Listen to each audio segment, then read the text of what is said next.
Welcome, ladies and gentlemen, back to the Asian Regional Qualifiers for our second match of the day. We finished off day number 4 earlier with a crazy match, number 1, 2-0 to Indonesia against Myanmar. I think a lot of people, especially the Indonesians, they definitely expected it. But me, myself, and Naisu, I think we were quite shocked by the result, especially the result of game number 2, Naisu. Game 1, it was still a bit back and forth. We did see, Myanmar go and fight for these objectives and almost taking back the lead towards them with some of these crazy flanks for the Lo Yi. But in game 2, complete domination. Will we see the same thing from Malaysia up against Cambodia, or will we finally get to see? Please. It's been a whole day since we got to see a full game series.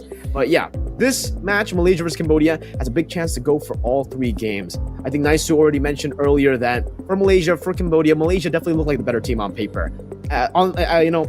Theoretically, they're the better team. They have clean macro. They were able to 2-0 Indonesia, and logically, Indonesia 2-0'd Myanmar, and Myanmar beat Cambodia, right? So Cambodia, they're a bit more scrappy. They like to go for these team fights. They like to go for skirmishes. And if they don't get these skirmishes, and if they get denied of these skirmishes, it usually is a bad thing for them. We spoke to them, me and Eterna, yesterday, to Paragon. Yep. And they weren't happy with their performances in the group stages. So I'm expecting Cambodia to level up by quite a bit. Even though it's only been a whole day, I think, these teams have showed that they can do that. They can improve that fast. I think part of this, as we look at the lineup here for Malaysia, Yum, Stormy, Skies, Gojez, and Lalil for them. And by the way, I think isn't it Skies that is the only one with the pentakill? Pentakill. Savage. Yeah.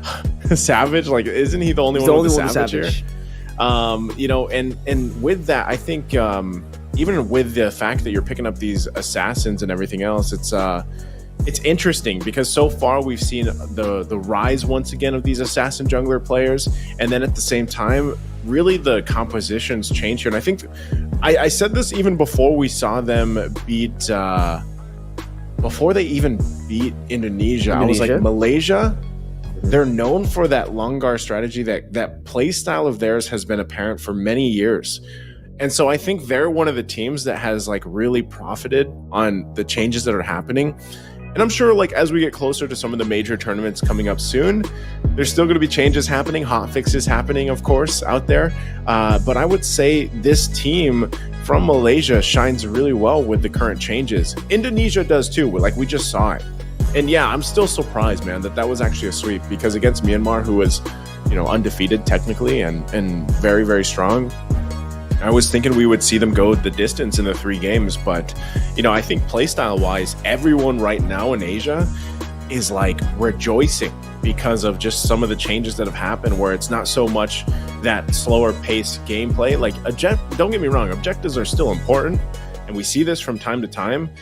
But so far, it's been refreshing to see a lot of these teams bring that playstyle back that was kind of on the back burner for a little bit. Not that they couldn't play it before, but they had to have a certain instance for it. So for Cambodia here, take us through that lineup. It's going to be Ra, Lucas, Boxy, Felix, and Run. But honestly, looking at the lineup coming in from Cambodia, we've seen that for them especially, they've been able to utilize a whole lot of their substitutes. By a whole lot, I mean just one. Because compared to all the other teams, all the other teams have just been sticking to one lineup. Cambodia is one of the rare cases where we actually do get to see the jungler swap, some of these players swap as well. I think they also have a substitute roamer, which is Paragon, someone I got to talk to even yesterday with the interview with Eterna with Paragon after Cambodia's win over Thailand 2-0. I asked them if Lucas is the main jungler or if it's Tuzu, because we got to see Tuzu yesterday, and it was a bit different. Lucas, he plays the assassins real well as well, but maybe from the games against Myanmar, from what we've seen at least, it does seem like Lucas is a bit more comfortable on the utility junglers compared to Tuzu. For Tuzu, he's an absolute beast on these assassins. On the Hayabusa. Didn't he play Hayabusa? Yeah, exactly, right. Yeah. Getting a 2-0 on the Hayabusa, clean sweeping Thailand, performing so well. And having that layer where you can actually keep on swapping. If the assassins don't work, maybe you go to Lucas back again if you want to go for the utility, if you want to go for the slow build-up. But I think for Cambodia, the biggest concern has got to be how they're able to almost win out in every single early game that they play. They won against Myanmar, they won against Thailand, but for some reason, when they get the goal lead, it actually works against them. they get overconfident, they overextend a whole lot. They go for the skirmishes that they're not supposed to. And even Paragon said this in the interview. He's like, yeah, this is why we're not really happy with our performances in the group stages. We're not happy with our performance even against Thailand yesterday, despite them getting a 2-0. Because even though it was a 2-0, it wasn't a clean game. It wasn't a disciplined game. Took a little longer, if I remember right. It took way too long. Even he said, like, dude, that game should have ended like in 13, 14 minutes. But, you know, we made 24 some big mistakes, that led up to it going all the way. Almost, what, a 30-minute game, almost. Because technically, in that game, Thailand almost got the final Lord. And if they did get that, who knows what the timers would be. Up against Malaysia, though, you cannot do that. Indonesia, they fumbled quite a bit in the mid game and they were punished instantly. And we saw how good Indonesia is up against Myanmar. So for Cambodia, they need to force that Langgar style out as well. That's like technically for Cambodia, that's also kind of the same style they have, right? They want to go for these brawls, they want to go for the aggression, but they need to know when to stop. Someone in the team needs to know when to pull the brakes for the rest of the team, because they're great in these skirmishes. But yeah, they have that tendency. That's very, very bad for a competition, especially now that you're playing to qualify to the main event. You cannot make those mistakes. You cannot. Oh man, you can't risk it. That crazy overextension is not worth it. I don't know if this is going to happen, if we're going to see this, Mirko. But I was looking at the games that Malaysia played. I think it was back yesterday, day two for them that were off stream, and something that picked up for me was they played a Bane jungle off stream. And this was actually because we were talking about it earlier, like what was the Indonesian on stream, the live stream game was the fastest. Well, they had a 9:32 game with the Bane jungle. Who were they up against? They were up against Laos. Yeah. So there's something to be said about that, but I'm wondering exactly how many heroes we could possibly see in the jungle with this, because like you said, there could, of course, be some adaptability going on here as we jump into the draft for game number 1. All right, so still got the Angela ban for Malaysia. Now that they have a new hero in their arsenal, in their inventory, they could definitely try to utilize it here by banning out the core heroes like the Lings, the Rogers as well, and maybe first picking that Bane. I don't know how where the Bane actually fits in the prio levels, if it's first pick prio, first phase prio, or do you want to pick it up as kind of a trade later on in the second phase? So that's something that we are also going to have to try to read out, because it did happen in an off-stream match. With an Angela ban and the Hereth ban, so far it's pretty normal. Cambodia want to take all these, first pick prios as much as they can away from Malaysia. We know that Malaysia, especially if they get their hands on these initial burst heroes like the Hereth, even at this point the Lings, it's not really initial burst for the Ling, but it can be because of the Sky Piercer. That's how broken the Sky Piercer is. You go over to the Defiant Blade, that one combo can get people assassinated instantly, even tanks in the later stage of the game. But it's going to be the fairness. So yeah, Malaysia, like we said, playing into that instant burst, they want to get rid of any sort of delaying abilities that could actually delay the fights. And as predicted as well, it's going to be a Ling ban from Cambodia towards Malaysia. Gotta respect it. Indonesia didn't respect it, and they saw exactly why they should. I think both these teams, man, like priority, just knowing how they played through the group stage, might be a Roger. I think that's number one. Maybe even we see, which could be flexed. But so far, we want to see that, I would say for both of us, we want to see that in the jungle instead. So I think I like how they're taking their time, of course, through this draft, because we know what's on the line. They are going to ban out the Yuzhong, though. Again, a hero that is picked up by both these teams quite a bit. And I think another hero of contention between both of them might even be some of the roamers like the Minotaur or the Edith. For either of them. And then, as we go through that, because like I said, roamers for all these teams that have competed, even now, all the teams that you can think of, they're pretty much a key component for teams starting early on and getting the momentum. Right now, everything we've seen, I don't know what the average game time would be, but if I had to guess, probably around 15 minutes, 13 to 15 minutes. They're rather quick. So if you have a really good roamer that allows you to set things up early on, like an Edith, like a Grok, a Minotaur, then great. But, this is interesting, man. A Chip first pick? When was the last time we saw Chip first pick? Maybe day one? It's been a minute. Maybe in Africa qualifiers, but Chip has either been banned out or just has been slept on. completely slept on. We haven't seen Chip at all. In the banning phase, we did see Chip, banned by both Indonesia and Myanmar, but actually it was Myanmar for both sides, on blue side and on red side. But it does seem like for Malaysia, at least, for Yoms, he has that vibe around him that he can actually make the Chip work, right? Because he's a very, very aggressive. Even saying that Yoms is a very aggressive roamer sounds wrong, because it feels like it's an understatement. Because if there's a word over aggressive, that's even over than over aggressive, then that would be the word I would use to describe Yoms. A super duper like crazy aggression level would be how you can describe Yoms. And yeah, with the Chip, it makes sense for Malaysia as well. If they want to go for the instant burst, like we mentioned earlier, it would be really good to have someone with the global presence, and that's why it actually worked so well for them against Indonesia. Not with the Chip though, it was with a Moskov. They had the global presence, right as I say it on cue, they go for the Moskov as well. So double the global presence, double the activeness all around the map. And my question now is for Malaysia, maybe we haven't been seeing a whole lot of these global presence heroes work too well. Is it because of the commitments onto the neutral objectives, right? Because technically for the Moskov, it's great. You can participate in a lot of these fights, you can stay active, but you need to land your ability. If you don't land your ability, you're kind of forced into the bottom lane, you're kind of forced into the split push, you're giving a massive advantage to the opposing team. And in this particular case as well, it's not really a good matchup for the Moskov up against the Roger. Where will the Chip fit in? How will the Chip fit in? Because for Cambodia, it feels like, at least for the Asian regional qualifiers, Chip hasn't been super prio, and whenever it has been picked up, we haven't really seen a convincing Chip play. I trust Yoms, but also I don't trust Chip. Yeah, I don't know, man. And even with all that, like I'm glad you really talked about the Chip here, because that's something we just haven't seen. It's almost like the Luyi, like you said, in the same position where it's like it's just fallen off for some reason, and teams have been struggling to make it work. And part of that also could be just we're not getting to the natural like late game stages of games that we're used to seeing, where those big ultimates really do cause a lot of issues later in the portion of the game. So it was Cambodia, by the way, that picked up the heroes that I was really talking about too. The Edith is locked in. They got themselves the Roger. Now they have the Terizla, which again, it was Malaysia that banned out the Yuzhong. So, they have a solid choice already for the first phase for Cambodia, and they actually have a lot of room to move around with this. Still in their mid lane option, Navaria was banned out, but I think Cambodia, they could even take up a Farsa if they wanted to, or one of these higher damage, options for the mid lane. Even Valentina Valentina's taken, so they have to kind of have a response to that. I think the gamble with Farsa anytime you have a Valentina across from you is like, do you want to give up another, do you also want to give up the feathered airstrike? Because then you're fighting, fire with fire, basically. So that's something that Cambodia has to deal with in terms of what do they want to round this lineup out. It's a good, solid choice to ban out multiple assassins, because they don't want to deal with the amount of snowball potential that can happen here, like we saw, throughout their performance for Malaysia. And there you go. Last ban is actually interesting. It's Kadita here.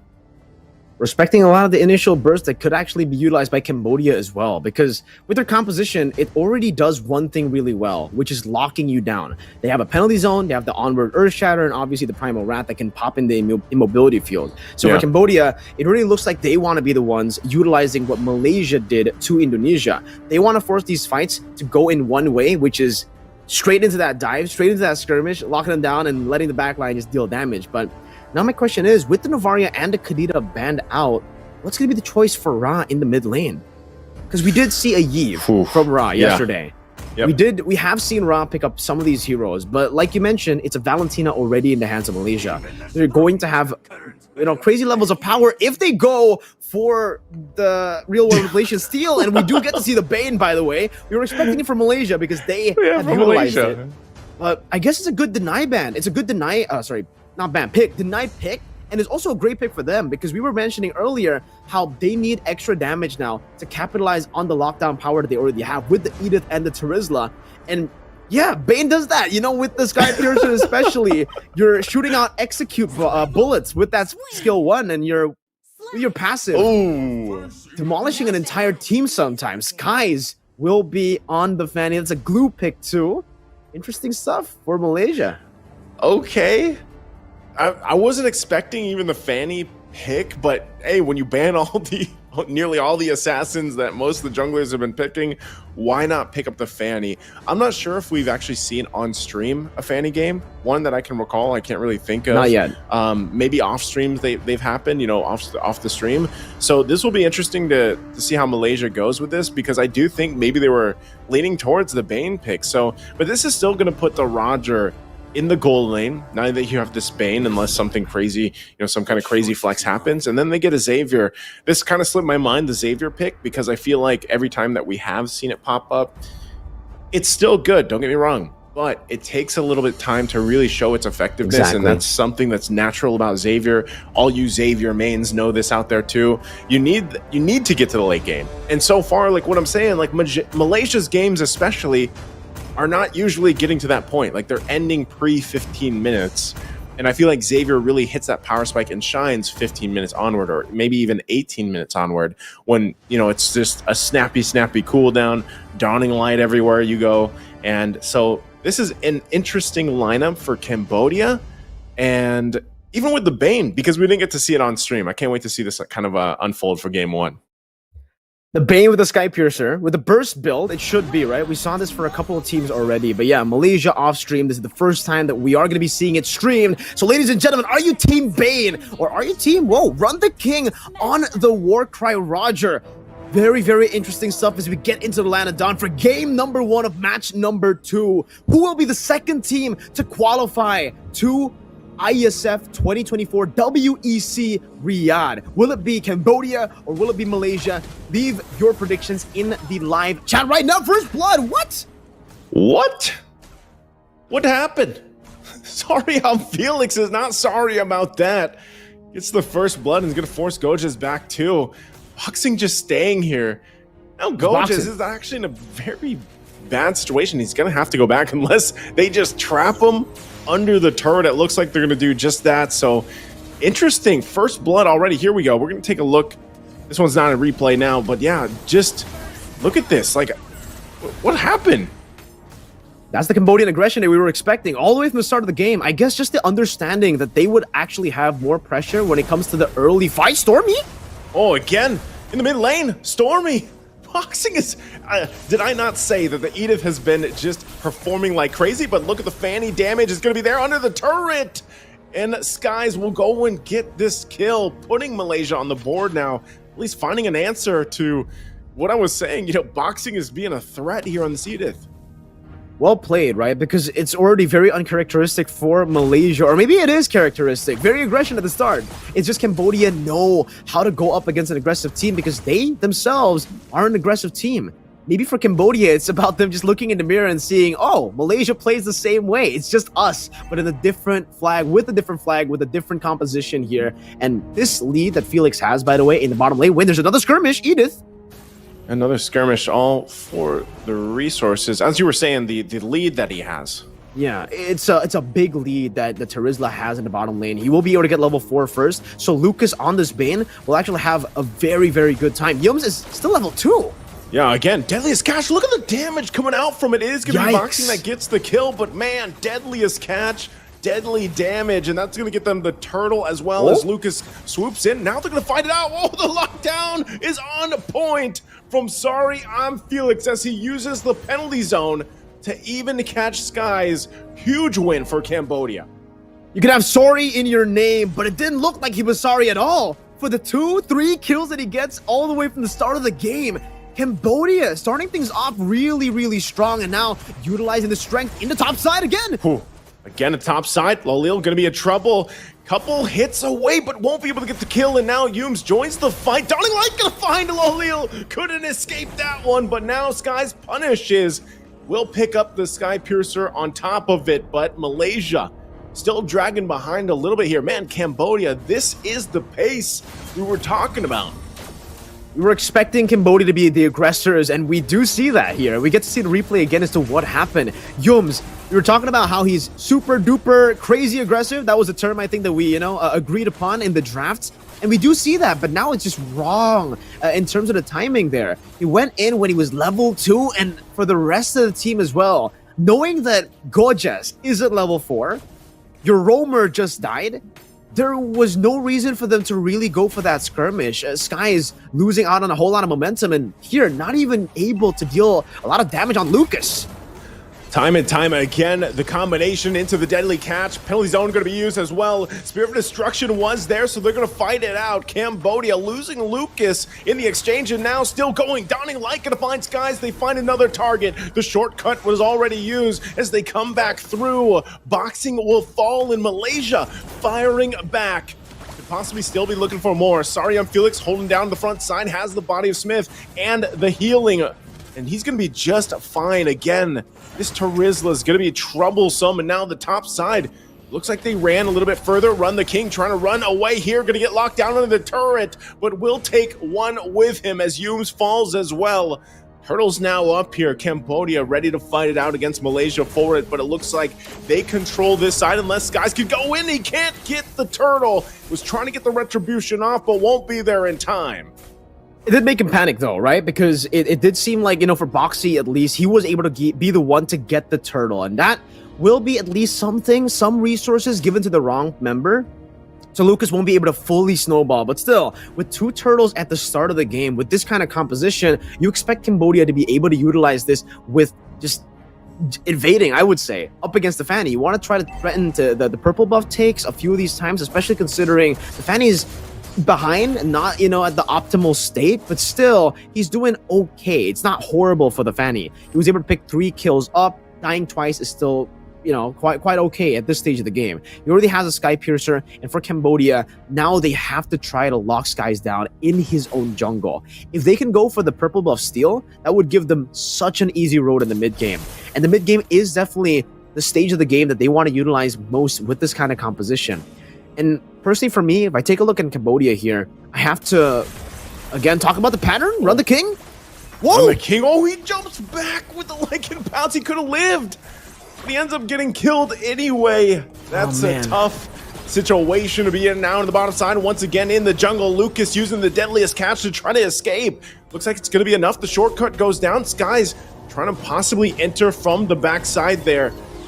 Sorry, I'm Felix. Luckily there. Look at Skies on the map. I don't think he's going to be able to actually find his entry point he was looking for, because they're ready to play defensively on this, but he's still going to be planted. There he goes back into the mid lane and will escape.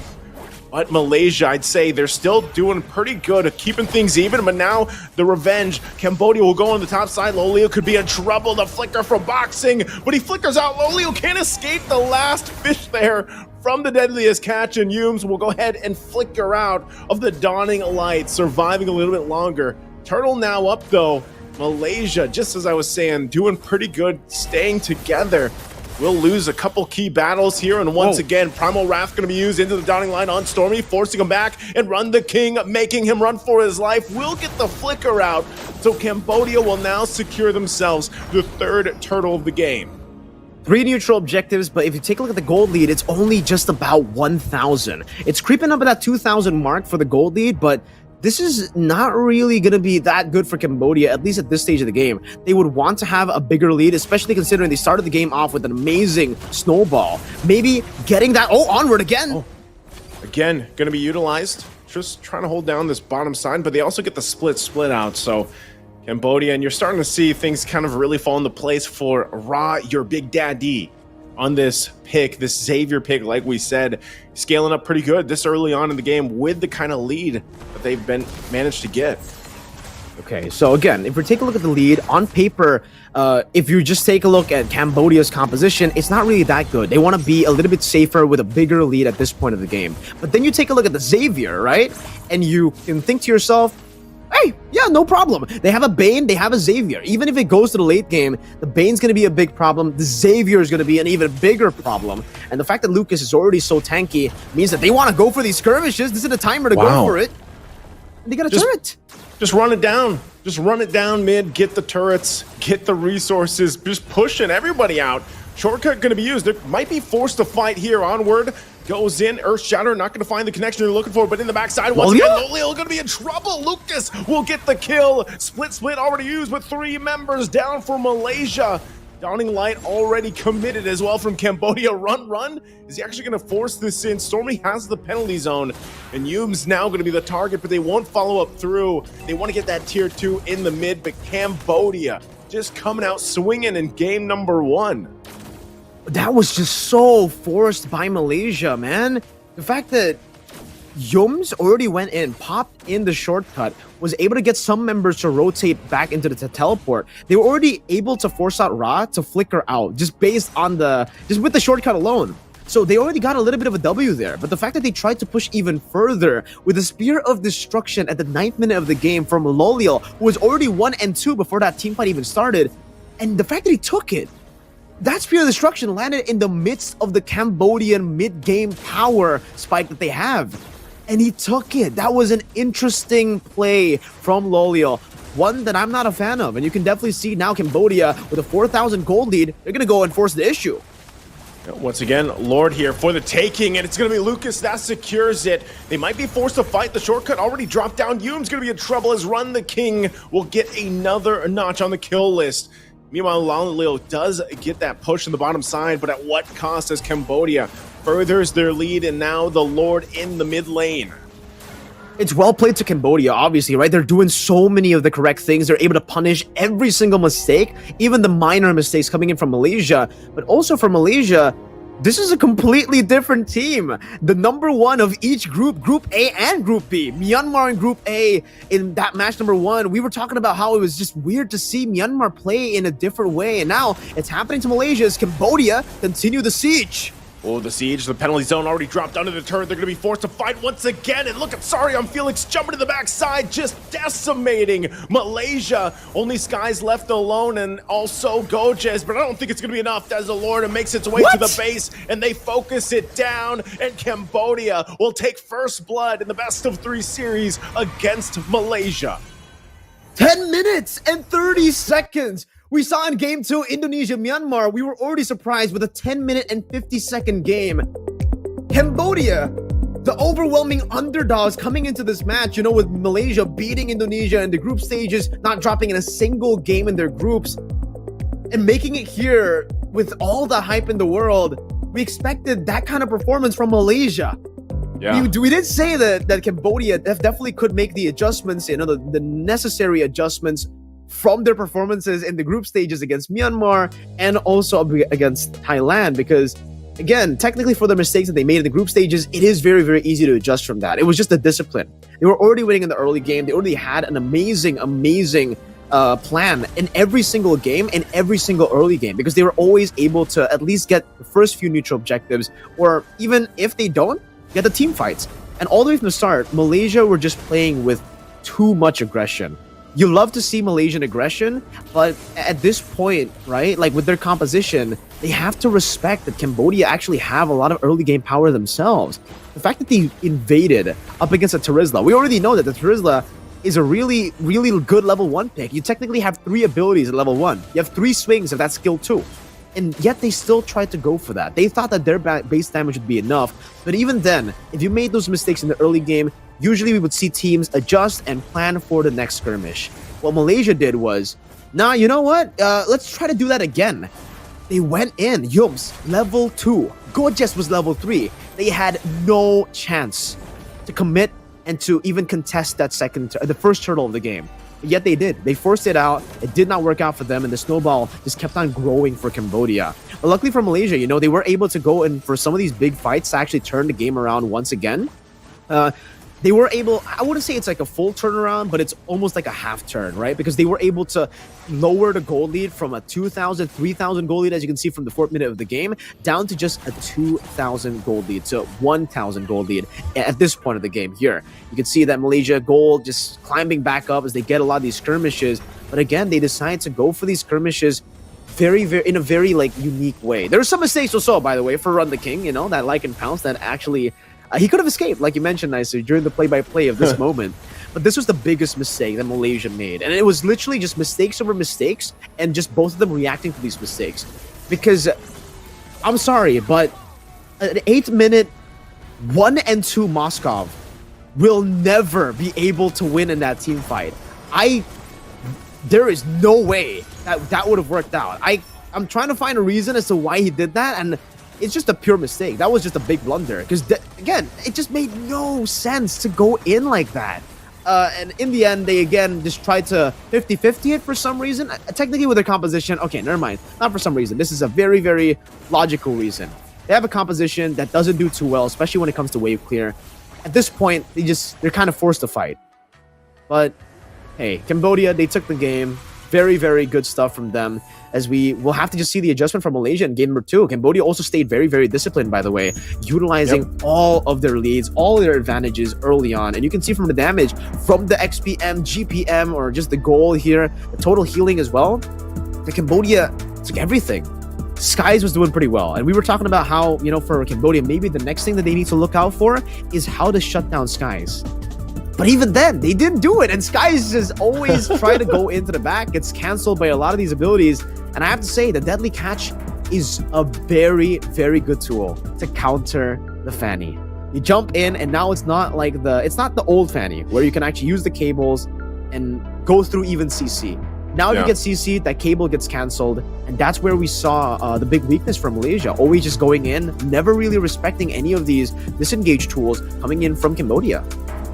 Yeah, I think the idea for it, even the Fanny, when we saw it in the draft, it was kind of like, well, they went and Cambodia banned out all of these assassin heroes, and maybe it was just something where like they wanted to take the risk by picking up the Fanny. I think Fanny is still, even though this is like the rise again of assassins in the jungle and everything, I think Fanny is still very difficult to pull off, and only certain players can really pull off a good Fanny game. I think that's a big part of it, and something that a lot of teams are going to have to kind of consider if they want to go that assassin route. You can already see it here too. Ra, your big daddy, gets player of the match here again. Just a great performance from him, and something that I was saying, like you need time to build up, right? You need time to scale up here on this Xavier pick. But this game, he doesn't even have that many like crazy items or anything. He's just got the enchanted talisman and the lightning tranche.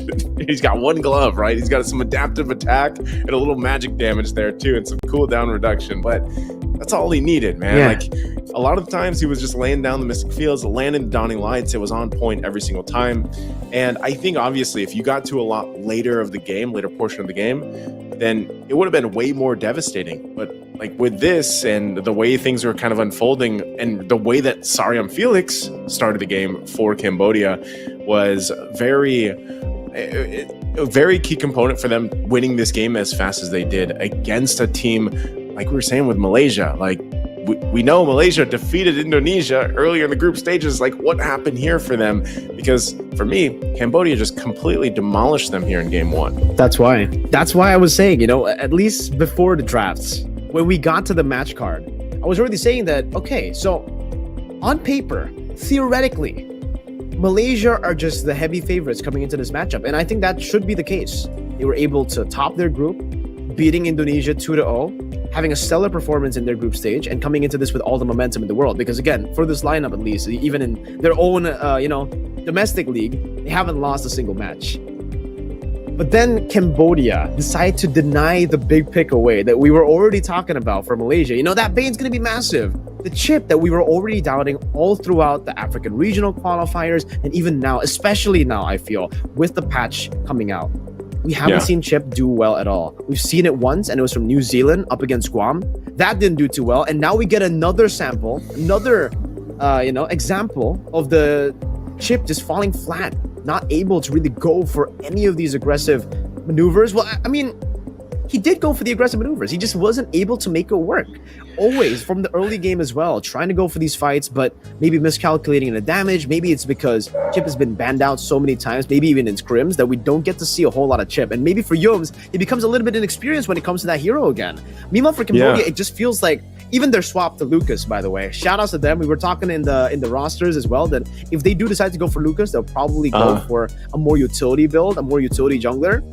Bane technically fits there. He's a damage dealer, but he's kind of utility, right? He's a fighter, not really that assassin that we expect from Tuzu. So the fact that they decided to pull in Lucas, try to go for the objectives, try to go for disciplined gameplay, and they were able to beat Malaysia, the favorites of the Asian regional qualifiers, that easily. 10 minutes and 30 seconds. That's not a tough game at all for Cambodia. They steamrolled through, and obviously that also came through with a lot of mistakes from the Malaysian players, mainly the fight in the mid lane. Shortcut used up, still trying to force it. Spear of Destruction, 8th minute, 1-2 Moskov that probably didn't even have DHS yet. It's probably just Corrosion Scythe and the Golden Staff. Jumping into 4. Yeah. 4 snowbally, beefy boys. Nice. I think that's when you're like, oops. Oops. That's a big oof, not an oops, oof. right? And for Ra, you mentioned it in the player of the match. Ra didn't even have any like impressive items here. He was still at the phase of the game where he's chilling. He's still farming. He's still waiting for the power spike, yet he dealt that much damage. 36,000 damage. He dealt more damage than anyone else. And we probably expected Bane or even the Edith maybe or the Roger to deal the most damage, but no. It's actually Xavier. It's actually Ra who dealt the most damage. 36,000 just with the Mystic Fields alone. You get so much utility. And I have to say, man, with the Xavier, especially up against the Glue, that last pick was just really good for them.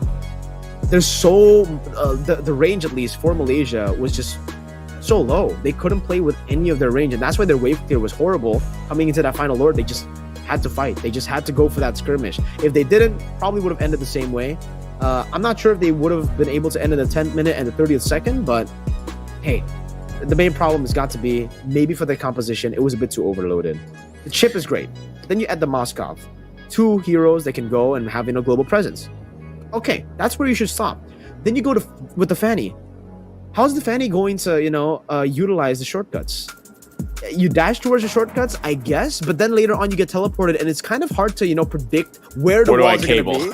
Where the cables, where you need to shoot those cables. Yeah. And when I saw the Fanny pick, that's when I got confused because it almost seems like they were playing chess. They were thinking so far ahead that they forget the next few steps. Yeah. Forget the fundamentals. That's why I was wondering, from the draft, I felt the same way, man. Because I was looking at some of the stats and stuff here too. It's like the chip, if you're going to pick a first pick, I don't think you want to be sending your Fanny through the shortcut. Unless the idea was we want to snowball as hard as we can, where then maybe it makes sense because then don't invade level 1, right? Yeah, then don't invade level 1 because then it's like if you were able to get a snowball for your Fanny and then you go through the shortcut, then it's like, whoa, where'd all this damage come from? But still, it is a little difficult to figure out, where the walls are going to be. How are you going to go through that portal and everything? And so I almost would have liked to see if they did want to go with the chip play here, which they wanted to as first pick. It was priority for them. Then maybe don't pick what I would say is the most difficult jungle to work right now as an assassin hero, because there were so many other options that were banned out, obviously. And then I feel like you could have just gone even utility. You could have possibly just went with utility and made that work. I can't recall, but I don't think the Bakshas were banned out. We haven't seen Barretts in forever, but maybe that could have been something they pulled through. Even if it wasn't the Barretts, I think part of the game plan too could have just been they wanted the Bane. Maybe that was part of it. We wanted the Bane and they got stolen, like you said, in the draft, where it was nah, fam, you're not getting we're getting the Bane and we're working with that. So I think even maybe part of the game plan initially started away for Malaysia, and then it just took a curveball because the Fanny was a big scratch to my head. Obviously the damage was great early on. You saw it in those early fights and those early skirmishes, but it just wasn't enough to deal with and this could also just be the fact that because of the first blood and the fact that the snowball already happened for Sarium Felix, that could have just thrown the game plan completely out. Been one of those mistakes where it's just that's such a big detriment to the idea that we came to this game with, that now we're just hoping to find pickoffs where we can. And I think, mistakes were made, obviously, from Malaysia in that game, number 1. It definitely felt like the Fanny was forced, because you were mentioning, the Baksha could have been an option to go for. Some of these utility junglers could be an option.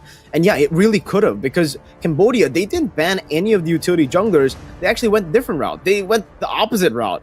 In the second phase of the bans, they took away the Nolan and the Hayabusa. And they got rid of the Ling already. They picked up the Roger. So they have first pick in the second phase, and they were able to pick the Bane. So they literally shut down Skies in the draft, forcing him to play either a utility jungler or force out a Fanny. And we saw how the Fanny turned out in game number 1. We'll see in game number 2 if Malaysia want to try to utilize the same thing here, if they want to leave the chip open and maybe pick it up again. Because for Cambodia, if it ain't broke, don't fix it. They're going to go for the exact same bans they did in game number 1. Just only different here in terms of the sides, because Cambodia will be on the blue side this time around. Malaysia will be on red side. And for Malaysia, it is the Harith ban actually for them. So they're the ones to respect that. Cambodia were the ones to ban it out on the red side previously with the Ling and the Loyi. And now we'll see a different ban for Cambodia. I wonder what it's gonna be. It might be the Faramis, honestly, but they might also ban out the Valentina. Because if they ban out the Valentina, it gives them proper setup to pick up something like the Faramis first pick. And we know that Cambodia have been, getting a whole lot of wins with Ra and the Faramis. A lot of success. Yeah, I was gonna say Faramis is interesting because most notably, the player that I can think about that really shined on the Faramis was Justin from Myanmar, and it was unfortunate, that they lost the last match here. But when Faramis is open, it's a possibility to get great poke damage, and then obviously NetherRealm the way that works. But I think either way, both these teams are still going to try to prioritize the Roger pick. Maybe they go that route. They want to lock that in, because even if you pick it up first on the blue side, it's still technically it's flexible. Terizla being this last ban for Cambodia in the first phase is interesting. It might also allow them to, if they want to, pick up the Yu Zhang early on, or even the X-Borg has been a hero that has done wonders for a lot of teams that are able to draft it early on in the first phase. But again, for Malaysia, they still have some choices. They could also, because of the fact that we only have the Ling banned out, this could open things up for a possible game for Hayabusa this time around. So the last ban is Chip. They actually still going to ban Chip out, despite how we talked about the first game going. So a lot left on the table here. It is, like I said, it's going to be the Roger first pick. You can actually still flex it in, like we said, in the gold lane, but probably better in the jungle. So Malaysia's answer here, with a lot being open and a lot priority, they could lock in their XP lane. They could lock in, an early gold lane. We've seen a lot of Claudes now recently. Claudes popping back up. The Mozgov, like you said, it didn't work too well for Lolil. It was a little bit of an oops there, an oof. So we'll see what the game planning here this time around for Malaysia to hopefully get them to another game, to a game 3. And again, for everybody watching this live right now, I gotta tell you that this is an elimination match. It's a playoff match and an elimination match. If you lose here, you don't get a shot to play in the main stage. So topping your groups, all the crazy hype that we've been seeing, if they lose here, it's done. And for Cambodia, they're playing around that. It seems like they just love playing as the underdogs. They're going to go for the Roger pick there, and that's going to be the Valentina and the Nolan to respond it over, anticipating the Faramis pick. Like we mentioned earlier, I think if Cambodia really wanted to go for the Faramis, they should have gone for the Valentina ban. So the fact that they went for the Terizla means that maybe they might want to go for something different. What is that going to be, though? With the Terizla banned out, do they want to go for something like a Yu Zhang? There's a little bit more aggression, some XP threat as well, because we have been seeing Yu Zhang and Terizla being the two main picks in the XP lane. It's been kind of one-dimensional in a way, but they go for the Xavier and the Edith, this time so early on, a Xavier in the first phase. Is it that prio, is my question, right? We have seen it rising in popularity in ranked games and some of the games as well that we've been casting here in the Asian regional qualifiers, but I think aside from the game that we saw earlier, we haven't really seen Xavier pop off that hard. Like, it's just that previous game. And that was also with the whole team enabling the Xavier, also getting the early game snowball for the Xavier. But technically, they have the same tools. They have the Xavier, but they also have the Edith and the Roger. So technically, it's almost pick by pick the same exact draft, except for the Terizla, obviously. They were already banned out, so they'll have to look for a change there. Before Malaysia, they still go for the Moscow, which is cool. I understand you want to use this, the global presence. We did see how the Moscow was good for them, at least against Indonesia. As long as Loliel's, stays back, understands when he can actually go for these fights, understands that power spike, it'll be as good as the match against Indonesia. But if he does the same thing that he did in game 1, Naisu, I'm just going to call it. I'm just going to say it's over if he does that again. if he does it again, I agree with you, man, because I think part of this, too, it's almost the same game plan. Like, because you have a Nolan there, like, you want to get the early advantage. You want to snowball as hard as you can and start doing what we saw from Indonesia in the previous game with Albert even. And so part of that is like you hopefully they don't go in and invade and give up the first blood. I think that's step number one. And depending on how they draft the second phase of this as we get through the bans, it's really what is that roam going to be for you? Because man, time and time again, Edith, I feel like Edith's stock is going up. If you love Edith, really you're Edith main, she's getting just unreal playtime right now in all over competitive play. And there's a reason for it. Like, a lot of the times it's her ability to just make fights happen, force fights. You can even use it to disengage or appeal, but a lot of the times we just see Edith being so aggressive. Even in MLBB women's yesterday, we saw this happen and be a key component to teams winning. So you kind of have to, if you're Malaysia, what are you going to pick up for a roam? The Gronk is already banned out. You don't have that as an option. You know, you took out the Angela.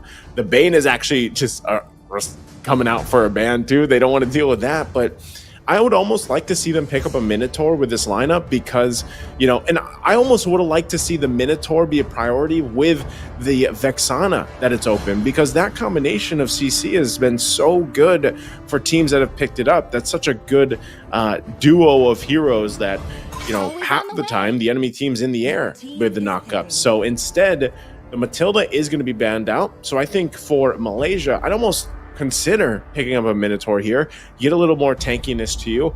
As long as the Minotaur doesn't get shut down, then it does become a menace, because you're just trying to find setups and then follow up with the Nolan, but they go the Cho instead. Now, we don't know just yet. Is it going to be roam? Is it going to be parked in the XP lane like we saw Ruby DD do? I don't know. For Malaysia, I think it's better if it is roam, though. What do you think? Yeah, I agree. I think it'll be better for Rome, especially considering, you know, Yums has played the Cho a lot in, you know, the domestic league in MPL Malaysia. We haven't seen Gojas play a whole lot of Cho, especially in the XP. So, I was about to say, you know, you said the Minotaur. I was about to say, not a big fan of the Minotaur pick, especially for Yums. He's an aggressive guy, especially in this meta. You want him on a proactive pick. You don't want him to be reacting on a lot of these engages, a lot of the poke as well. But then they go for the Cho. Even though that does fall in the criteria that I just mentioned, you know, proactive, initiation, I'm not a big fan of the Cho. And now, oh man, I was about to say I'm not a big fan of the Cho because against the Xavier, against the Roger, these two guys can just go for Purify, and then you're technically going to lose a lot of value. And then now there's a Masha that can dive in. There's going to be an Exborg here to answer through this damage output that Cambodia have. But again, if any of these carries, by the way, again, same thing that we saw from last game. If any of these short-range carries walk up, they're gonna get caught by an Onward, an Earthshatter, some of these taunts as well, some claws coming from the Roger, a Xavier immobility field, and last but definitely not least, the Thunder Pierce. You heard that right. Thunderclap plus Sky Piercer. That's what we saw from Lutpi in game number 1 of match number 1 on the Masha. And then game number 2 was banned out. So Cambodia taking a page out of that book, trying to utilize the same thing. And I love it. For Cambodia, they have the tools to actually take control of the game all the way from the start that snowball, and maybe get a clean sweep here, Naisu. Like, not only do I see good potential for snowball, but even late game value is here for Cambodia. So Malaysia's going to have to do something. Let's see, ladies and gentlemen, will Malaysia be able to equalize here and to take us to game number 3? Or will Cambodia eliminate Malaysia with a clean sweep, putting themselves onto the main stage for IESF WEC 24 Riyadh? It's Skies on the Nolan, a signature pick of his, but same goes for Lucas on the utility jungler for Cambodia. He was able to make it work in game 1. Let's see on the Fredrin if anything changes. Lucas, Concussive Blast, wants to try to hold and, you know, at least equal the crazy clear speed of the Nolan here, but you can already see that Skies is level 3, a level ahead. Yum's already very aggressively invading the enemy jungle. This is a good invade. They're most likely just going to get the retribution out from, you know, Lucas here, and it looks like that's all they want to do. But also, Sario and Felix going to help bring the backup, and that's what we're talking about. One of the things that Malaysia, they Lucas? They get the full reset, so he doesn't want to use the retribution, I guess. They get the information that he didn't either, and that he doesn't have orange buff. Lucas in trouble trying to get the turret, and that's not going to be enough. That was definitely a mistake. coming out from Lucas. What happened there? And it's gonna happen more. More punishes under the turret. Sorry, Felix might be next here in Malaysia. Talk about a strong start, a snowballing start. Exactly what they needed with this lineup. What was that, Lucas? Well, I'm actually kind of speechless there after watching that play. He had the angle already. The rest of the team had already bought him enough time, bought him enough space to actually go for it. And he decides to go for the other camp instead of utilizing Boxy's hold onto the orange buff. And now he's going to be behind quite a bit. And because of everybody rotating to help him, the whole team's going to be behind. Lucas kind of, gave Cambodia a hard time in the early game now. And now they're going to have to go and fight an uphill battle. There's 3,000 gold almost below, and Skies, he has no interest in going for the turtle. He wants to continue this deny. He wants to continue this punish from Lucas, and he'll do so. Lucas finally now using the retribution, but it's a bit too late, buddy. That window has closed, and now it's the Malaysian snowball that we all know and love. He's level 3, Mirko, to, the level 6 of Skies right now. That is, concussive blast or not, like we were talking about, trying to keep up with Skies. At this point, you're just stuck trying to farm, trying to be in the jungle. And look at that, the way Dragon already going to be used on Boxing, able to survive with the flicker, but a flicker from Stormy. And now here comes Yumes, goes in. The assertive guy goes in forward. Yumes will pick up the next kill now, sitting on 4 kills for Malaysia in total. You're going to get this turtle as well. Lucas, not sure if he can really do anything with that, so he's just going to have to watch the turtle secured. Now Malaysia furthering the lead, and now they want to punish Lucas even more. Back for the orange buff. They're going to force him back. He's going to rely on Boxing. Boxing now gets the level 4 available for this Edith. It looks like now top side run, the king going to be in trouble as he falls under the turret to Loliel. Meanwhile, Cambodia will just lose the buff here. It's just looking very grim already for Cambodia. 3.5 minutes in as Malaysia full snowball mode already. 3 minutes and it already seems like it's going to go to a game 3 again, Yumes! Yumes goes in with the Way of the Dragon. Nice pickup, Raw. You're not his big daddy this time, but they will punish Yumes. Sorry, Felix comes in, but on the top side run, the king can't run away from Stormy as he falls under the turret. And this is once again Malaysia just dominating on all sides of the map. Even the jungle, Lucas will not see a buff here as Skies furthers his lead. Level 8, almost level 9 against Lucas, level 5. What a stomp this is, right? For Malaysia, they have a 5,000 gold lead at the 4th minute of the game. They're beating the clock at this point. I don't think I've seen a gold lead this massive this early on in the game. Usually it's still 2 to 3, and now it's so weird. Lucas wants to fight now. Lucas again? I mean, we talked about the pick-off potential with a Cho pick, and it's happening time and time again in the hands of Yumes. Even questionably, like, what is Lucas doing there at that point? I think he's just he's probably a little tilted with the way the early game went. I mean, he's not getting any buffs, any farm, and now Sarium Felix going to be dealing with the last insanity under the turret. Will flicker out, but it's still Stormy and Gojes here. Dawning Light going to try to help the fight, but it's not going to be enough. We'll go ahead and get some of these health bars back up, but look at this, Lucas. You want a buff, you're not going to get it because Yumes, even zoning him out. Lucas has to rely on the rest of the team to get here to help him. Just secure it, but look at the damage already coming out from Skies. They're going to fight under the tier 2. All for the orange buff, but they might punish him back as Skies does fall, but now Sarium Felix on the run. Won't be able to get away, but another kill gets picked up for Lucas, and it could be more. Run the king on the run for Stormy. Stormy one hit away, and he will get shut down. A turnaround for Cambodia. Some way, somehow, Malaysia overstays.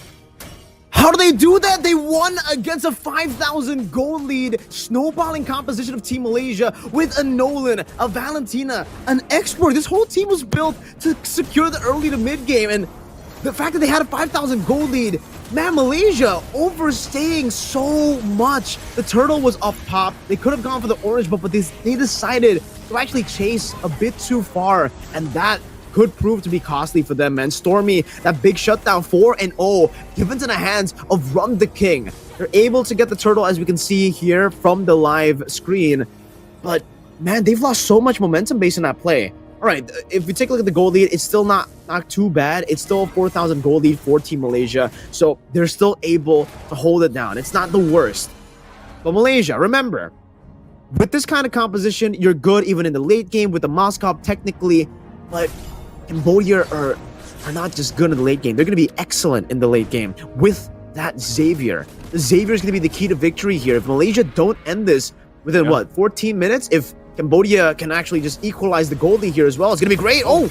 Once again, they're going to find a lot of CC on Humes, but also firing back to the backside, forcing Sarium Felix back. Gojez now just cooking him, but he won't actually pull the trigger on the last Insanity, so still, Cambodia withstands some of the fight. I think, as you were saying, you know, Mirko, hold on now once again. Sky's trying to find Boxing, will be able to execute him with the Sky Piercer. So that's a kill down, a body down for Cambodia. Sarium Felix going to possibly jump in, but doesn't want to commit because meanwhile the top lane's going to be pushed in. Malaysia still playing around the lead that they have, even with Cambodia finding some wins across the map. They still have a massive goal deficit to work towards. Okay, so still very, very good. Yums again. Again, look at this, Lucas in trouble. Sarium Felix trying to turn the tide onward into the air shatter, but they have no follow-up available. There they go, jumps in, run the king. They really want to fight this out. Once again, they still need time to get the items they need to match up against the firepower of Malaysia. And now we're going to take a look at Loliel, who's already snowballing on this Moskov. The DHS already built up 3-item power spike for him. So at the 8th minute now, this is the proper 8th minute to go for the play that he went for in game number 1. Now he can actually go for the Spirit of Destruction. Now he can actually pop in onto 4 members, and maybe he'll be able to survive, actually. Still going to be tough, though, up against this composition. You have a lot of CC, a lot of damage from Felix, too. So you really can't count Cambodia out, despite them losing out so hard in the early game. They still have a lot of damage output to actually turn the tides for a lot of these skirmishes. But at least for the Turtle, Malaysia is going to be safe. Cambodia will be forced to just go down below. That's all they can do. They can't go for any of these skirmishes. Not now. It's a desperate Dawning Light to maybe go for a steal, but it's not going to happen here. Malaysia secure the first lord of the game. 8 minutes in and 30 seconds. Still with an 8,000 gold lead too, man. An absolute stomp for now. Even despite that, you know, kind of like a small throw. It's a Wishing Lantern, by the way, for the Valentina. It's a new item coming in handy. Have to seize into the Sky Piercer for the Masha as well. These core items are still quite far away from being built, Naisu. Especially for Ra. He's not the big daddy this game. Not yet, right? He's got to wait for those items to be finished up. They're getting a little bit of damage onto Gojez, which is great before the Lord actually comes in. And Ra gets the Lightning Truncheon, but I think he'll need 1 more item to at least be online. 2 if maybe they want to turn the tides of this game. But Malaysia, they're building the waves in such a good way. Cambodia have a good, have good wave clear technically with a Xavier. But Malaysia could actually just go for the stomp, could go for the dive all the way. They have Yums, they have even a Last Insanity as well, that anti-CC. Yep. It seems they're going to do it. They're going to get the shields off here. Lord now part of the fight in the backside, gets the kickoff once again. Yums might get caught out himself though. Going to get locked down a little bit before now the turret goes down. Last Insanity going to be used. Dawning Light already committed. Boxy goes down, but look on the backside again. Sarium Felix will be chasing Loliel, and he can't get the kill. A couple hits away only. And meanwhile, Cambodia trying to hold on to this mid lane turret. They still have to deal with these minion waves pushing in. For Malaysia, happy with the assault so far, looking for more. Loliel will pick up the Wind of Nature. He might jump in. There's the Spear of Destruction as they take out Run the King, and Malaysia looks to take it, possibly for a game 3 if they can punch this one in. Still working on the bottom turret. Humes for the pressure on the Crystal, trying to get the attention, going for Ra. He does find him with the Way of the Dragon, buying enough time. The Immortality is going to pop. Malaysia still looking to possibly end it here, but they need more kills. They don't have enough waves pushing in for Cambodia. They'll actually defend and stay in the game. Incredible value, though, still for Malaysia. The fact that they were able to take 3 base turrets with just the first Lord. And Loliel, we did see him go for that Spear of Destruction like we expected, right? Spear of Destruction in towards the back. Didn't find the kill onto Ra, but still, that was really, really good. They were able to pressure the back line a lot. Cambodia had to really respect that, but still, they were able to defend. With that big of a goal lead, you would expect Malaysia to be able to end the game, but that's why the wave clear coming in from the Xavier is just so valuable. It's still going to be really tough, though, for Cambodia to look for a full comeback here. 18 seconds for the Enhanced Lord, And with that Lord, it should be an end straight up for Malaysia. If they keep this lead in the 12th minute of the game, as they get that enhanced Lord, I really don't see a way where Cambodia can actually go for the defense unless Malaysia make a big throw happen. If they make a big mistake, right, around the dive for the end, but I can't see that happening here. I really can't, Naisu. It just feels like with this gold lead, with the advantage that you have in the macro as well, because of the base turret's taken down. Oh, okay, that could have been an answer as well, by the way. If somehow Ra gets the dawning light to steal the Lord, yeah, that could have been an angle where they can actually try to look for a comeback, but that didn't happen, obviously. Malaysia didn't even let it go to become enhanced. Okay, so that actually makes it defendable. It does. I think it does, but it makes it defendable in that sense, but still, Malaysia's so far ahead, man. I mean, look at their items. They could actually just, even with having Gojas just going with Last Insanity, it's going to disperse Cambodia so much that I think they might have a troubling time defending their base here, but let's find out if they can do it. Lolville already has it with the nature as well. He picked it up in the previous fight, so it's going to be very easy for him to actually deny some of this damage coming in from Felix. I think he'll have to go for Stormy, and Yum's already concealed in the back. Yep, Yum's trying to find Ra, possibly going to be able to flick around and avoid it. They do drag the Lord bottom side. They might be able to buy themselves enough time. They have to deal with it, but Lucas is already down, and the Lord is still up, and they'll just focus on the crystal, and Malaysia will take it to a game number 3 against Cambodia. GG, well played to Team Malaysia for being able to come back after being down 1-0. There you go. That was the Malaysia we were expecting in game number 2, right? In game number 1, it felt kind of different. I don't know what it was. Maybe they were just tunnel vision on that one plan, which is go for the team fight. But in game number 2, they came back swinging. They got an amazing draft to play around. The Cho, we kind of doubted as well. I didn't really like it, but they were able to make it work, all because they invaded so early on. So the Cho was used in a different way. We expected the Cho every single time when, the Cho gets picked. We expected to just go for pickoffs, to look for the weighted dragons constantly, the Jukundo flickers, those flashy plays. But what we completely forgot is the instant mid control that you get with the Cho, especially with the Valentina here compared to the Xavier. And this is why I'm going to be talking about that Cho. All the way from the start of the game, being so good for the team, helping Stormy to clear out the waves and then rotating over. You can definitely see for Boxy as well, but mainly Lucas, he was zoned completely out. And I wish we got to see the Lucas reset, because I think that was what lost them the game. After that, there was no coming back from this unless Malaysia threw. Even they did throw, and it didn't even matter. They kind of lost in the bottom lane, gave a few shutdowns, gave a few bounties to Cambodia.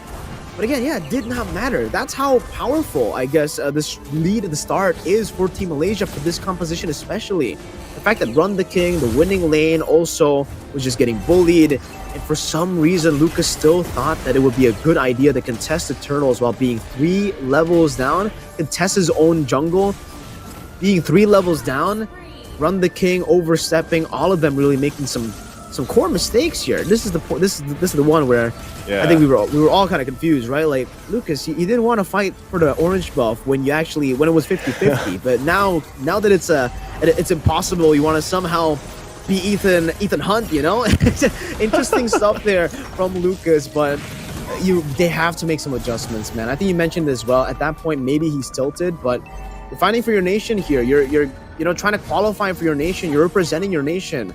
Tilt shouldn't be a word in the dictionary that you can use in this match or in this competition at all.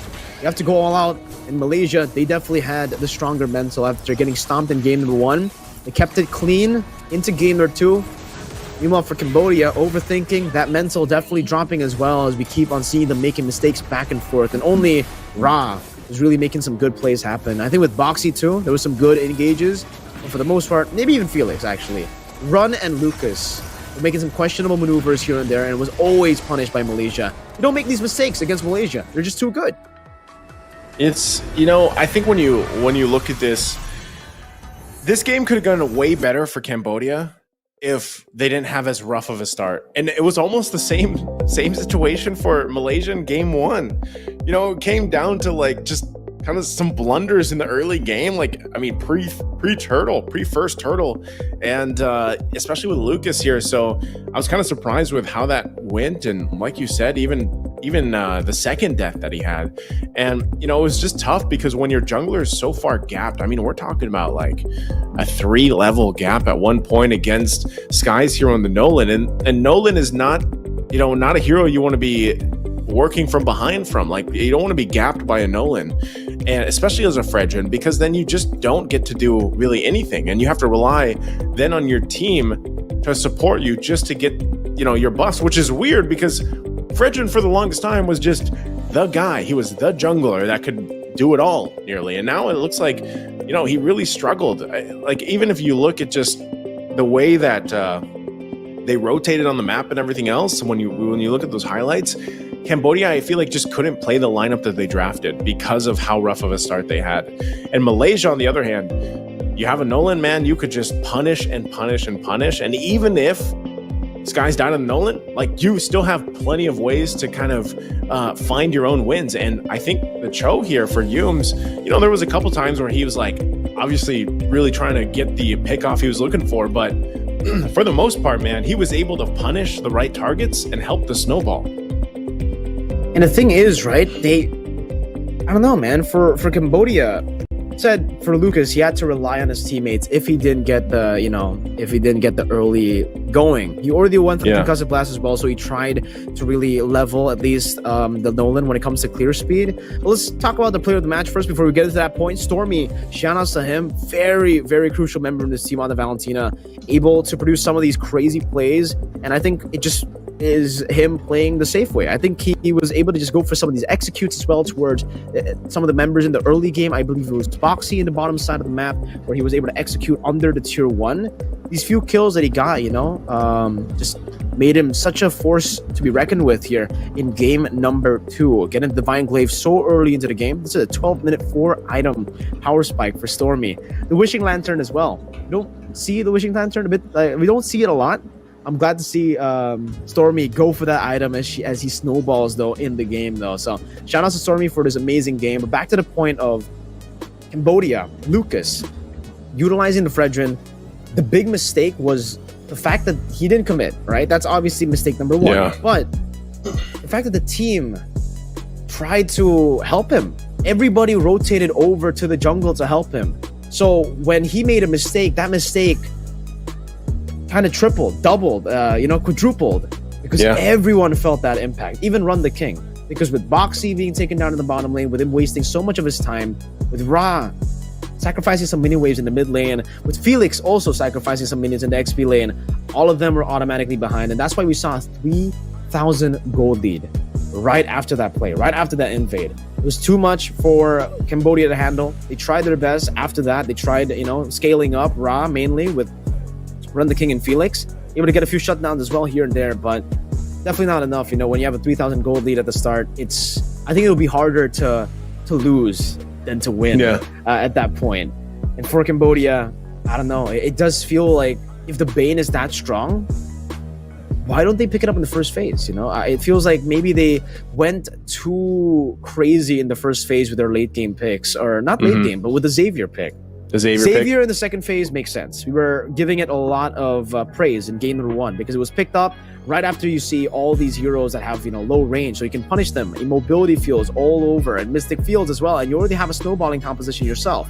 But here, the first phase is a bit different. I don't think it really fits in the first phase. That was our concern. That was our doubts those were our doubts coming into the draft of game number 2. And it was also exposed, for sure. The mid control was not present at all, even with the help of an Edith. It was just Cho and Valentina getting so much more prio all around the map, utilizing that prio as well to bully Lucas, to put him in a spot where he made the mistake that eventually became the mistake that made them lose the game. I think it's safe to say that was the one. I think, in like part of that, before we wait for game 3 draft, it was actually really smart that Yumes did pick up the Cho. Like, I know we were both kind of talking about it in the draft, but it was really smart because of the pressure at level 1 he has. Level 1 pressure from Cho is actually can be quite devastating, and I think this was a perfect example of that. And then not only that, but that Fredrin's going to be a little bit slower, even with the concussive blast emblem. You saw Skies finish that buff way faster, and then he was able to rotate in and go towards the jungle and start putting the pressure because of the fact that he had this information from Humes. So like that alone was really difficult for Lucas, I feel like, to respond to, and maybe they just didn't respond to it enough. And then really that misplay, man, of like your team put all this effort for that first buff for you to secure the orange, and you lose it, like it resets. That was really where things already started falling apart. So I think for Cambodia, yeah, I think you could, man. If it's you talked about this before, you saw some swaps happen in their previous games. I'm not sure if this is going to happen throughout this. Again, it comes down to a literal best of one now. You know, it's just one single game that either of these teams have to win to move forward and be that next team for the WEC 2024.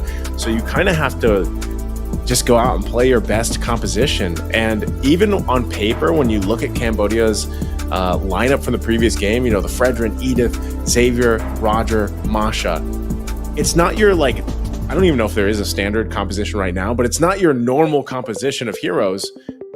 But it could work. It could have worked. I just think they just started off way too rough in the beginning, and they didn't get a chance for the entire team to farm up the way they should, because they had to pay so much attention on dealing with the Fredrin, which is weird because normally when you see that from compositions, it's usually like it's like an assassin, most notably a Fanny. Like when you have to go and give so much attention for your Fanny to get the purple buff, that's almost what it felt like. But it was weird because we're watching it for a Fredrin. Like that's not normal, right? So I think for Cambodia, if they really wanted to adjust to whatever happened here in game 2 for them, number one is Lucas has to, if it is going to be Lucas, he has to personally maybe just have a way more solid pick for him to shine on, like we saw even from game 1. That could be part of it. And I think the lineup that they had, it wasn't bad or anything, but my weak point is still the fact that Roger did get flexed basically into the gold lane when we thought it could possibly go in the jungle.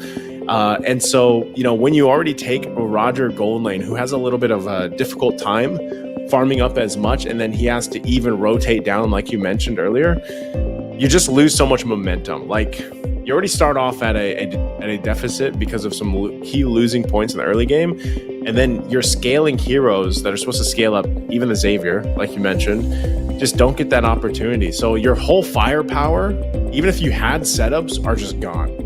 You know, so I'd love to see Cambodia adjust that by having some, even if it's just magic damage, you just have a hero there that has a way more burst damage in the early game. You know, I'm thinking of the Farsas, mentioned before, the Eves. You could go, you know, Louise usually banned. Valentina, you could prioritize the Valentina, because remember the days when Valentina was priority pick, like she was picked up first pick. Not sure if you would want to do that in the current state of things, but you know, it's something that they could think about, at least for the first phase, I feel like. For sure. I think they definitely need to start, you know, looking at different options here, because going for the Xavier, tunnel visioning on a Xavier definitely ain't good, especially the fact that you already have such a good mid laner who can play so many different heroes in the mid lane. Ra is known for all of his different heroes, you know, having a very, very deep hero pool. So even a Lilia, maybe. The Lilia was up technically, you know, the Faramis was up. If they really, by the way, I didn't get to see the value of the Terizla ban at all. Like, yeah, there was no, I thought it was going to be set up for something. That's why we expected the Valentina ban, because they wanted to go for the Faramis first pick, perhaps.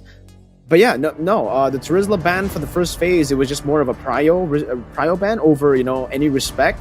And I think that definitely hurt them. But now that they are back on the red side, maybe they can change a few things and go for the exact same bans they went for in game number 1 to go for an amazing draft. But some things will already be different. You're not going to be getting the Bane in the second phase if it does not get through the first phase. I think that is for sure. For Malaysia, they already read into that. Maybe Malaysia might actually pick it up themselves as well. So a lot of different things to think about now that you are on the red side for Cambodia. Faramis and the Angela, both heroes that Malaysia have been banning out the entire series, will continue to be banned out by them here on blue side again. And for Cambodia, well, they have, I think the Ling has to go. They're going to respect the Nolan first. Okay. So Harith and Ling usually are the bans together with the Lo Yi, but now they actually ban out the Nolan. So maybe trying to trade the Harith with the Ling with the Harith. So one pick with 2 picks, maybe? Yeah. That's so far what it looks like, right? Let's see what Malaysia go for. Do they want to ban the Harith? Do they want to try to limit some of these picks so that they can only get 1 or 2? So it'll be beneficial for them. I think you could. I want to see what these last bans are going to be, but I think Harith Prio for either of the teams. Again, Roger is still going to be highly contested between both of them. Edith now, we've been seeing just in nearly every composition really work well. So there's, even regardless of what these next 2 bans are, I feel like even for Malaysia, they could do what we saw similarly last game. Pick up Roger, flex it in. They took out the chip this time, so both teams taking out the Louis Yi and the chip respectively. Last ban for Cambodia. I think part of this too is securing, like I said, securing themselves for Lucas. And that's why I think whichever of these teams don't pick up the Roger, at least pick up the Roger and then flex it if you need to. Just don't flex it. I don't know. I don't want to flex it. I don't want either of the teams to really flex it into the gold lane, but that seems to be the play. Harith is open. Faramis is banned out here. Okay, so the Assassins are open that we've seen before banned out, which is a Hayabusa. The Bane is open. So this being the first phase and a lot of these options available for both the teams, I don't know what you start, man, from Malaysia, the way they played from game 1 to game 2, because they both had very similar starts and similar mistakes. Like the reason why both these teams lost their initial games was mainly off of a mistake from the beginning. So Malaysia is going to go ahead and just take this by taking up the Harith. I think that's good. We already mentioned this being a priority, possibly. Now for Cambodia, I don't know. What are you thinking they could pick up? I think the Roger for sure. They've got to pick it up here because technically for Malaysia they could also use it in the jungle, and that's what we have seen from them before. I think against Indonesia, game number 1, they picked up the Roger first pick, and then they went for the Moskov. So straight into the jungle he goes. I think it'll be the same here. Kind of similar. If you leave the Roger open when you already have a Harith, the Roger will still be picked up, but in the jungle. But for Cambodia, it's a bit too risky. It's a bit too it's a bit way too risky to actually leave the Roger open here. So they go for it, and maybe Terizla. I would say, or Edith. Maybe they might have to prio Edith here, because if they don't get the Edith pick, Yums, we know, against Indonesia, that was one of the big picks that was able to give them such a good time against Indonesia. The Edith, so that they can force them to go for the fights. They end up going for the penalty zone, the Terizla, over the Primal Wrath, the Edith. And with the Roger Terizla, it should be the Edith that comes up for Yums. It's like the proper mix of proactiveness and also reactiveness on that hero. I think so far, it looks like from looking at Cambodia's group stage matches, most of the wins that they got, which were sweeps, the Terizla gave them the most success. And so I think going back to it, being the fact that this is down to just this one game, you might as well go with what worked the best for you. This is a huge gamble. I'm actually surprised this is locked in. The Fanny again, plus the Cho this time around from Malaysia. So I don't know. Did they have to pick up the Fanny now? So this almost makes me wonder, is this the right choice for Malaysia? Because they pick up a Fanny, and what we saw earlier too was the fact that they were even cut off with the penalty zone earlier. So they were caught in the penalty zone alone. So this is, I don't know. I'm not sure. I'm not sold on this yet for Malaysia for the first phase. They did get a great pick with the Harith. Cho's been doing decently. But man, the Fanny in the first phase, I think, I wouldn't even seen Cambodia go for the ban for this. So I feel like they could have just waited on this and picked it up later on. I think they go for the Bane, would be a great option to go for the jungle now. That you don't need to utilize the flex, but they go for the Valentina instead. No big ultimates thus far. So a very interesting Valentina pick here for Cambodia. But I would say actually in this game, I actually kind of like the Fanny pick. You already have a Harith, right? So you have a lot of magic damage in your gold lane. You need a bit of that physical presence. And with the Ling and the Nolan banned out so early by Cambodia in the first phase, it does limit the amount of heroes that you can go for the assassins that deal physical damage in the jungle. So now with the Fanny, I would say it's okay, especially considering, Skies in game number 1, despite them losing on the Fanny, he was playing really, really well. The only problem I had with the Fanny pick was because they already had a chip and a Moskov, and then to add in the Fanny together with the chip, I just don't see how that combo would be, would work, would be used. But now we do see that Aurora. Respect for Stormy. Good job by Cambodia reading that out, because that is what Malaysia really want to do, usually, especially when they already have the physical force of a Fanny in the jungle. They want to go for even more magic damage around the mid lane. But they're kind of also lacking some beefiness in their composition. They need some HP. They need someone to actually stand in the front line. Or maybe they don't. Maybe they want to go for the full glass cannon, full damage output build. That could also work up against this composition, especially against the Roger. And I guess, when we're talking about the Roger, it's so prio, it's so good on flex as well. But if we take a look at the weaknesses for the Roger, it's got to be one of it, at least. It's got to be the fact that he can't go for Wind of Nature. Or you can, but you don't get as much value as, the usual marksman, because it's the duration isn't as long for melee heroes, right? So by that metric of just the duration, you can already think that, for the Fannies, for the Assassins, and even technically here with the Harith, it's going to be really, really good. If you have layers of damage to go up against the Roger, it kind of forces the Roger to only go for one defensive item. You'll have to choose Wind of Nature, but then you get bursted by the Harith, Rose Gold Meteor, but then you get bursted by the Fanny. It puts you in a tough spot. I think it's a good Bane ban as well, by the way, from Malaysia. They noticed. I thought the Bane would have come through last pick in the first phase. That was a bit weird to see the Valentina here, especially after the Theramis and the Angela have been banned out, right? Now, especially now that the Aurora has been banned out. So I'm really wondering what the plan is to utilize this Valentina. Is it to steal ultimates, or is it purely just to get the Terrify, get the utility, and get a little bit more damage on top of it? Maybe it's just the comfort pick for Ra.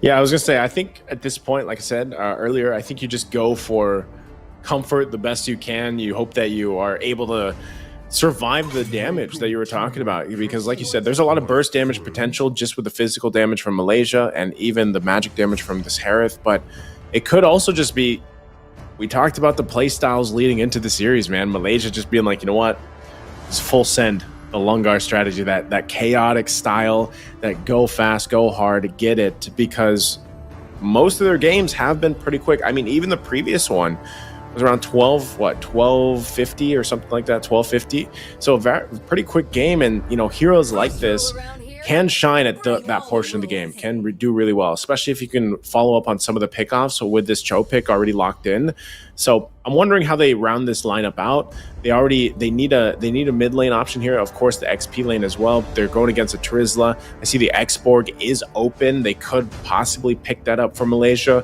Causes a little more of that chaos to the mix when they fight in these team fights. And with the carry being picked up from Cambodia, I feel like this is an okay pick, because now you have the Roger going in the jungle, but this is troublesome because Edith is locked in for the roam now, for the is this an XP? We'll find out if it's an XP Cho or an XP Edith, right? And Kagura. All right, this is just this is Malaysia just being like, you know what, big damn, we're going for the big early game, we're going for it. Okay, so this makes sense, and I feel like for Cambodia, they have to be able to respond to this kind of damage, because even this carry, range is pretty low. You have to really find your positioning, and all you have right now is this Trizla, man. So like, what is their roam going to be here?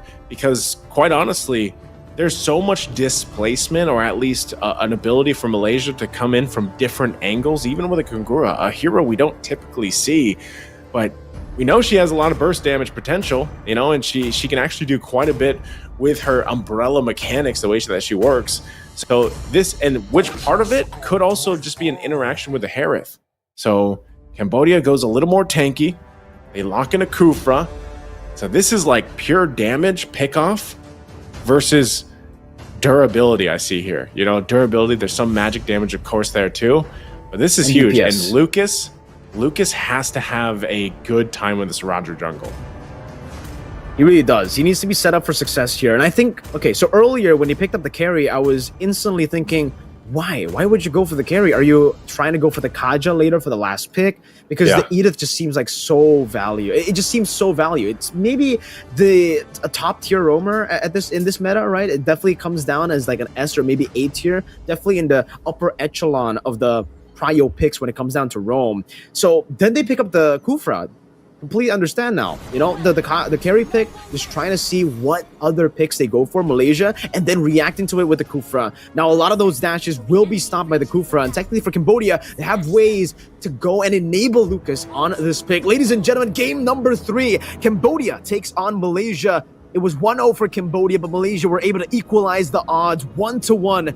And from a best of 3, we're back to technically just a best of 1 to decide which of these nations will go and represent their country in the main stage of IESF WEC 24 in Riyadh. Will it be Cambodia? Will it be Malaysia? Go and spam in the live chat what you guys think this game is going to show us. Will it be even a stomp, or maybe perhaps our first ever mid to late game battle? Because in the early game, Ra is getting bullied. Deja vu!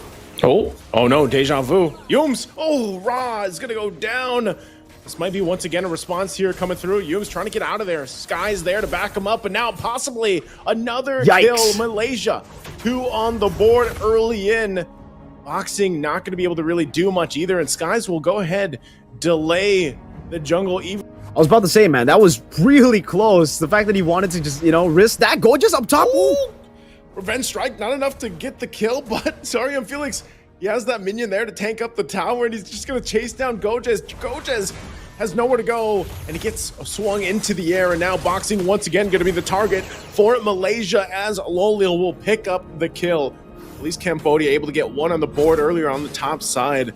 Malaysia really controlling so far this portion of the game. Nothing too crazy. Ra, is he going to force this on Stormy? Goes in, but not enough damage just yet. Not enough just yet, but still for Malaysia, it's such a good lead at the start of the game. If you take a look at the gold, though, not too big. It's only just, what, around 500 gold that they picked up with those 3 kills. I think it's because of the solo kill as well, up top, that they weren't really able to fully capitalize on this, and it's actually going to be Cambodia on the turtle. Okay, yeah, actually, Cambodia will be able to take this just fine. Really easily, actually. They knew that Skies was trying to get the purple buff, and they might look to punish now. Stormy could be in trouble in the mid lane. Lucas jumps in, won't be able to get the kill with the Lycan Pounce, and now forcing Yums back a little bit further. Skies might try to just swoop in and retrieve this purple buff. He's going to have to time it perfectly. Penalty zone already going to be used. Gojes trying to join the fight from the backside, but Skies is in trouble. Ooh. Will be able to survive, though, barely. But meanwhile, will lose that buff, and they keep it together. But right now, Cambodia really fighting back, given how the beginning of the game went, at least able to keep things even and take some even from Malaysia. Game number 1, Cambodia, the way that they were able to go up against the Fanny was, all right, you know what? We are already snowballing at the start of the game. We'll just use our composition with a lot of the displacements that we have in our composition to go up against the Fanny. We won't even go for the purple buff steals, purple buff invades. But game number 3 is a bit different. You do have, you know, tools to utilize to cancel out those dashes coming in from the Fanny, but it's still kind of a brawl composition that you've built for yourself in the early phase of the game, especially considering that, you know, this is a strong side of the XP lane for Cambodia. They're going to be able to force the issue a lot in around that purple buff side that will be spawning up towards the top side of the map. So for Cambodia, it's already a very different angle of attack now. It'll be more of the threats towards the purple buff. And when you do that, Skies is going to be having a bad time. I was talking about how this Fanny pick could work. You know, this Fanny pick is still really good on the hands of Skies. But if you don't have a purple buff, I'm sorry to say, but it doesn't matter how good you really are around the early game, at least, right? If you don't have the purple buff and you play within your base, sure, Boxy. Oh, Box. Okay, he's gonna be fine. But yeah, as you were saying, you know, if Skies doesn't have the purple buff, it's gonna be tough. And every time it's up, you look at the rotations from Cambodia. They want to find now in the mid lane once again. Look at the burst damage from Stormy from the Yin Yang overturn. But a huge setup, and into the penalty zone they go. Still looking. Stormy's the one to fall, and they might be looking for Gojes. Tries to get something with the Primal Wrath. What a flicker, though. Will be able to pick up a kill himself and survive the fight. And now they just chase him down, but Gojes should be fine. It looked so good for Cambodia, but then fell apart quickly. Wow. Back and forth, but a win for Malaysia. Good flicker out by Gojes. And honestly, for me, it feels like Ra was saving that flicker a bit too long. I think it's really good, though, if we take a look at the long term of that flicker not being used, because they do have a lot of pressure here, and Skies is waiting in the bush, gets spotted out. So they're going to reset and look to go for the neutral objective again. 1,000 gold behind this time. Ooh, he's trying to get in there. He's going to be able to get there in time, though. Yin Yang overturn already used, and Skies is somehow able to get the turtle in the exchange. No one will fall. but the turtle is at least secured for Malaysia. Cambodia tried their best to keep him at bay, but they struggled a little bit dealing with this. Purple buff's going to be up for Lucas, though. And again, Cambodia still trying to work through this lead now. Yums takes some damage, and Stormy, but they get the turret now for Malaysia. Bottom side turret.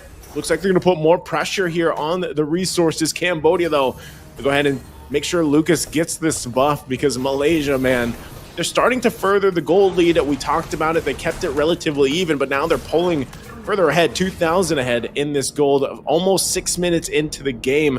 But relatively, I'd say it's still a pretty back and forth between both.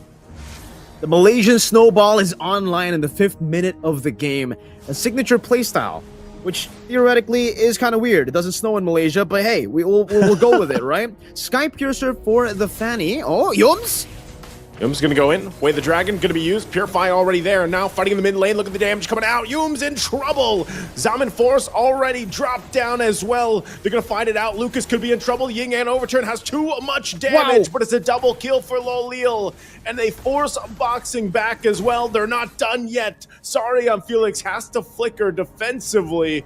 Man, Malaysia, what an overlay of ultimates and abilities to win that fight.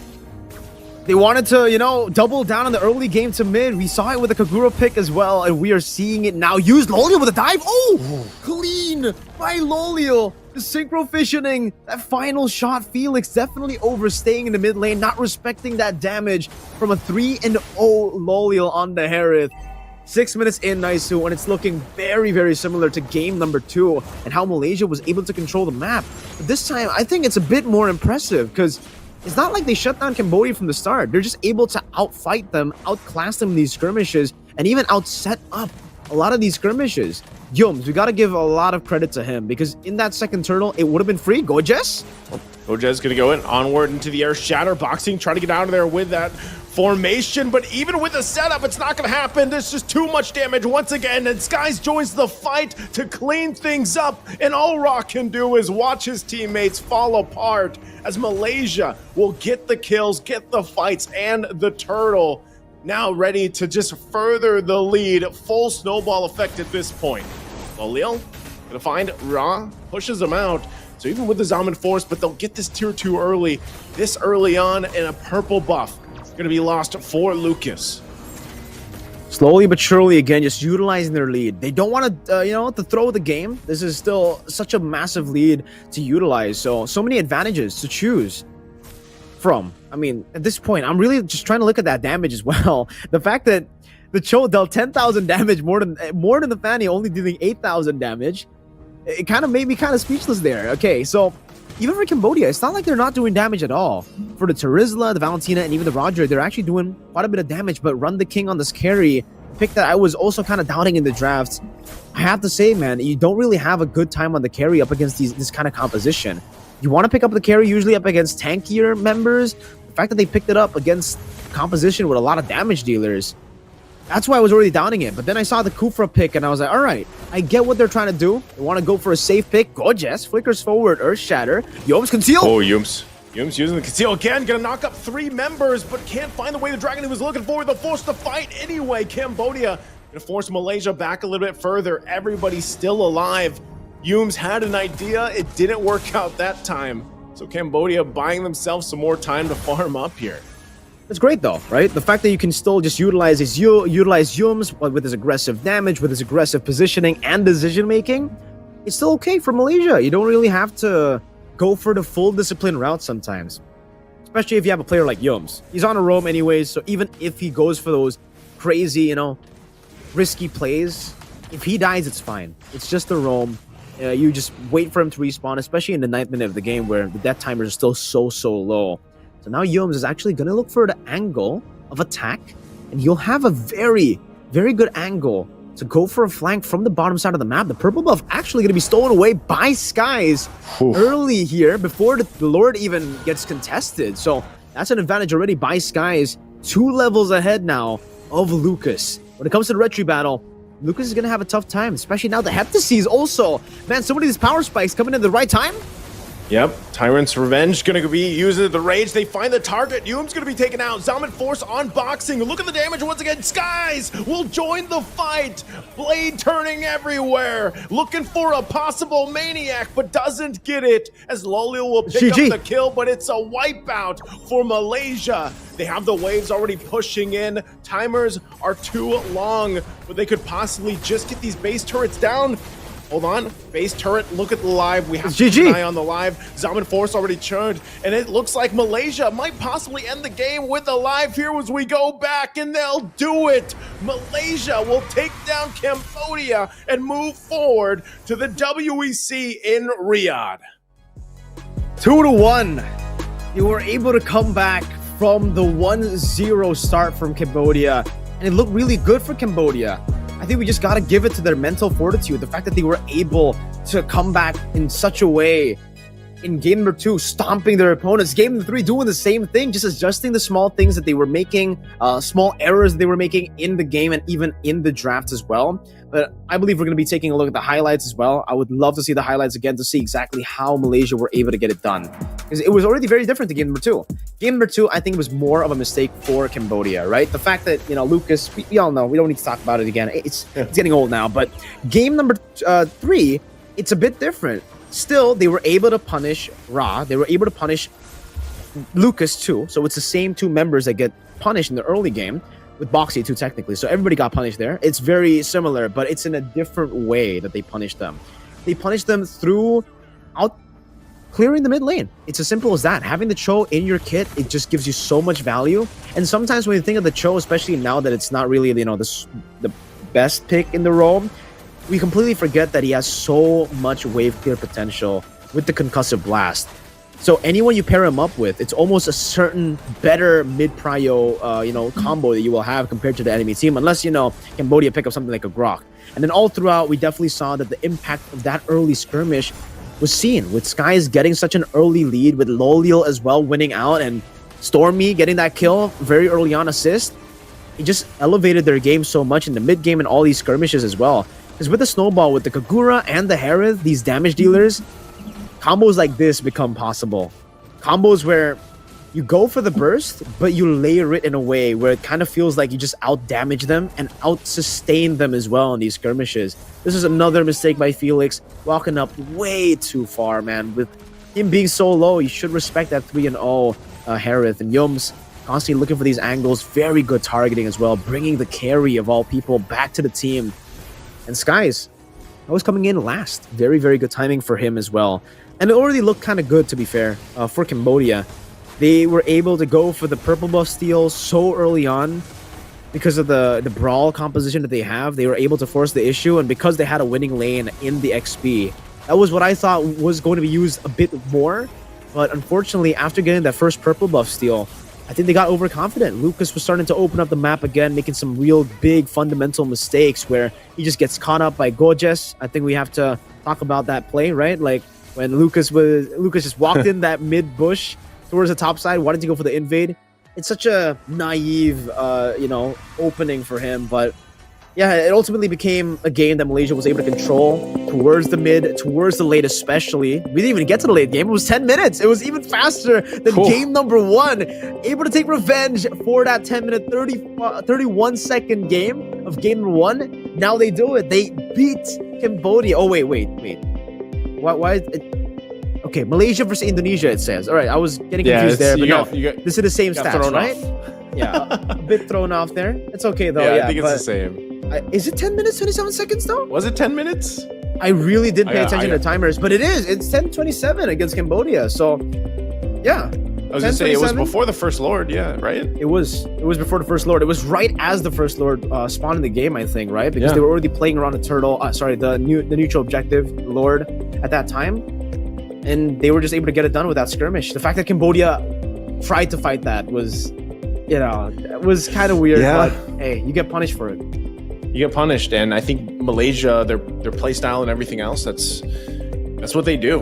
And really when you looked at the game, everything that they were doing there, and I think that's the same thing. Like Yums played that Cho so perfectly for this lineup because it didn't matter if he ended up going down or getting picked off or anything, because throughout the entirety of the game, he was able to find the right pickoffs that he was looking for, maybe except one, but he still, it was just an attempt, the one that he missed. So for this, here we go. It does look like, there it is, 10-27 was the game time here for game number 3. Malaysia, though, I mean, like I was saying, if you look at this lineup, like we said from the draft, this was like, I want to end this game early. And so I think, you know what, that was the plan, and they executed it just like that. It was a big damn lineup, dude. Like, even with the combination, like, you don't see Kagura pop up much, but man, this Kagura popping up here and then having, you saw them when they forced the fights, like in those Zaman forces, and had the yin yang overturns and everything else. Like, it was so good. Like, the amount of damage that was just there. And then at the same time, you have an Edith to kind of complement the whole, Yums on this Cho pick. So I think everything really worked out for the game plan. Like, if they didn't end this game, though, early, I feel like they definitely could have struggled against the lineup from Cambodia. And they had to specifically go with this game plan of, this needs to be an early game, end it before the 15 to 18 minute range, and then we're good. But, and they did exactly that. So Cambodia, again, really struggling here with this kind of lineup facing against this kind of aggression, I'd say. That's why the carry pick just seemed very, very odd to me. The fact that the Edith was up for grabs, some of these prio picks were up for grabs, like the Edith, it just made sense for them to go for the Edith before the carry. So they can go for the Edith and then later on get a good pick as well for that gold lane. But thinking that, the opposing team will go for frontliners, trying to expect that and, trying to predict that by going for the carry, it ended up with Malaysia adapting to the carry. They saw the carry and they were like, all right, you know what? If they want to try to go and deal damage to our frontliners, if they want to try to out-sustain us and out-DPS us, we're just outburst them. We're not even going to need to out-sustain them in these team fights. Yeah. Loliel was definitely a core member with this playstyle, though. 7-0-5 for Loliel on the Harith. Game 1 was questionable, but I guess we could just say it's a Loliel thing to do. This is game 2, game 3 onwards. He played it phenomenally. Getting the power spike on the Moskov game number 2 so early on. It was the 8th minute as well.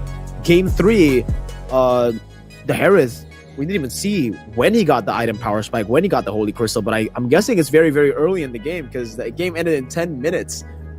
Oh, man. Some really interesting stuff here being utilized by Team Malaysia. Some interesting metas, and I love to see it. I really do. For Malaysia, it seems like they're definitely the most creative team when it comes to the draft so far, I think, in the Asian regional qualifiers for the Asia region, right? We haven't seen a whole lot of the Kaguras, the Auroras, and we see that from Stormy. That is his signature, going for those kind of picks, and it just fits Malaysia's style so well. And in a bit, we will be going to an interview with Ozoraveki, the analyst for Team Malaysia. And I think we're definitely going to get some answers as to why, game 1 was so tough for them, what happened in the draft, and how did they come back from that performance. One thing, like I was saying before we even started the series, I think, teams like Malaysia, and there's many other teams like this, they profit a lot on the current state of the game. The patch that we had, the ability to go, I mean, they were already very unique in their playstyle before the patch, and so I think this allows them to do that even more so here, like the Banes, like this just the changes that we see so far. I mean, the Arlots they pick up, nothing too crazy with Arlot, but still they get to pick it sometimes.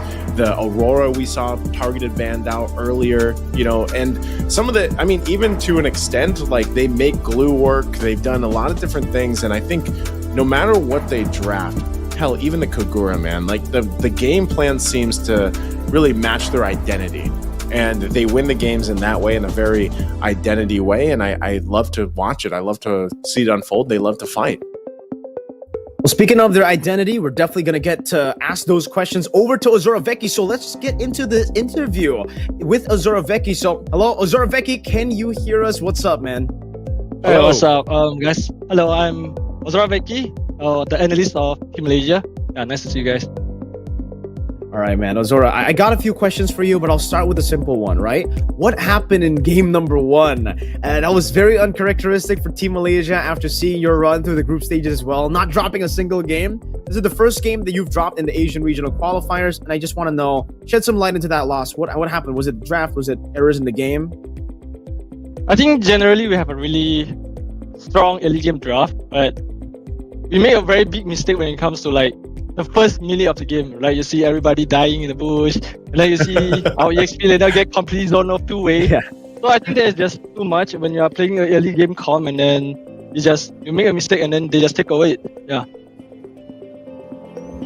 Yeah, Right. definitely. I think we were on board with that too. When we saw the composition, it was good. Then we saw the early, dive in the bush, and it was tough to deal with. Going on that, I want to ask, because you guys have one of the most interesting picks so far throughout the tournament. I mean, even just in general, Malaysia is known for very great picks, unique picks, and everything like that. So I gotta ask: do the players have input towards some of the picks with this, or is it more so like you as the analyst and even the coach? Like, do you guys give them the flexibility, these players, to pick what they want sometimes? Because for example, we're not used to seeing a Kagura, we're not used to seeing Bane as much. So how do these heroes come into the draft for you guys? I think it's just really the system that me and Arcadia decided to bring to this team, because we really trust, especially the mechanic of our players, and then especially when we come to pick like something unique or something that's out of meta, as long as the player can play well in the meta, and then we can like study up the why is good and stuff, it always makes sense, right? Mobile Legends has so many heroes, doesn't mean that you have to always play the same hero. As long as it's good in the meta, you can fight the meta, even though it's like odd, it's fine. Yeah.